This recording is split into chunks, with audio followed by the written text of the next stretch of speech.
कृष्णा दोस्तों मकर संक्रांति पर भगवान सूर्य देव धनु राशि से निकल करके मकर राशि में गोचर करते हैं।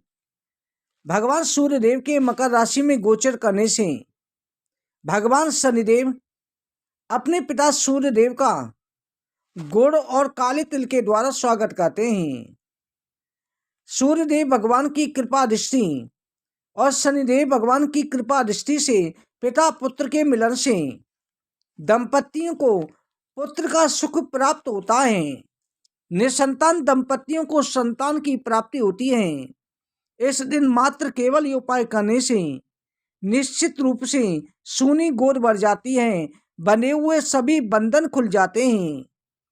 यहाँ तक कहा जाता है कि डॉक्टरों ने भी मना कर दिया है, उन दंपतियों को भी संतान की प्राप्ति होती है। जिनको पुत्र प्राप्ति की इच्छा है उनको पुत्र प्राप्ति का वरदान प्राप्त होता है। प्रिय दर्शकों, मकर संक्रांति के दिन इस उपाय को अवश्य करना चाहिए। इसे जानने से पहले अगर आप चैनल पर नए हैं तो चैनल को सब्सक्राइब जरूर करें, बगल में बेल आइकन को दबा करके ऑल पे क्लिक कर दें और प्रत्येक वीडियो को अवश्य देखा करें। साथ में हरिवंश पुराण की कथा श्रवण अवश्य करें। प्रिय दर्शकों, मकर संक्रांति के दिन 14 जनवरी को और 15 जनवरी को दोनों दिन इस उपाय को कर सकते हैं। दोनों दिन ही विशेष संयोग हैं। आपको करना यह कि मकर संक्रांति के दिन प्रातः स्नान करने वाले जल में चाहे आपने गर्म पानी कर रखा है उसमें थोड़ा सा गंगा जल और थोड़ी सी काले तिल डाल करके स्नान करना चाहिए। स्नान करने के बाद में आप भगवान सूर्य देव को अर्घ्य देते हैं। आप तांबे या पीतल के लोटे में, अगर तांबा पीतल का नहीं है तब स्टील का ले सकते हैं, कोशिश तांबे और पीतल की करें। उसमें जल भर करके थोड़ी सी गंगा जल उसमें डालें। उसमें थोड़ा सा गुड़ या शक्कर, गुड़ की शक्कर होती है, गुड़ भी डाल सकते हैं।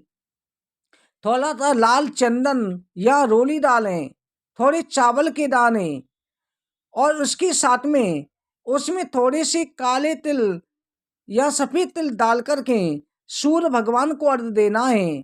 अर्घ्य देते समय ओम हिरण्य गर्भाय नमः इस मंत्र का 7 बार जाप करना है। इसके साथ में आपको जो शनिदेव भगवान का इस दिन सरसों के तेल से अभिषेक करना चाहिए और काले तिल और गुड़ का भगवान शनिदेव को भोग लगाना चाहिए।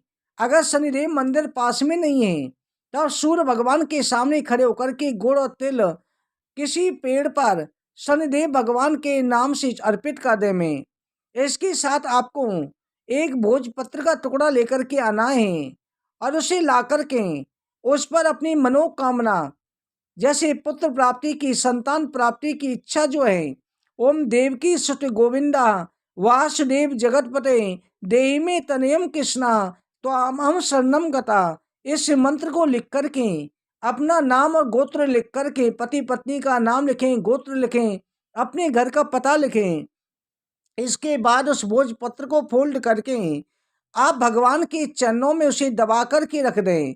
जैसे सिंहासन के नीचे भी रख सकते हैं या आप गणेश जी की फोटो के नीचे या किसी भी देवता की फोटो के नीचे दबा के रखें।